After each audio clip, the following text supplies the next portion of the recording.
42 days bago ang eleksyon 2025. Patuloy ang pag-iikot ng mga senatorial candidate para ilatag ang kani-kanilang plataforma. May report si Ivan Mayrina.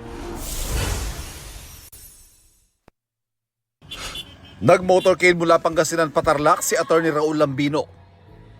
Isinusulong ni Senator Lito Lapid ang libreng pa-ospital at gamot sa senior citizens. Pananampalataya at kasaysayan ang binigyan diin ni Senator Amy Marcos. Reforma para sa food security ang isa sa mga advokasya ni Kiko Pangilinan. Nababahala raw si Ariel Carubin na mas murang imported goods sa mga pamilihan. Kapakanan ng mga magsasaka ang isinusulong ni Danilo Ramos. Pangailangan ng LGU ang tinalakay ni Tito Soto sa pagbisita sa Dasmariñas, Cavite. Pagbubuklod para sa kapayapaan ang idiniin ni Senador Francis Tolentino. Tututukan daw ni Congresswoman Camille Villar ang women and children's welfare. Si Bam Aquino kikilos daw para sa lalong pagunlad ng Tarlac. Libreng maintenance medicine ang isinulong ni Mayor Abby Binay. Nag-ikot sa Ubay Public Market sa Bohol si Atty. Jimmy Bondok.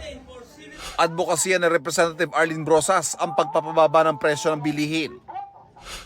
Nakipagpulong si Allen Capuyan sa anti-crime volunteer sa Cebu. Si Senadora Pia Cayetano nakapulong ang ilang barangay leader sa Tanza, Cavite.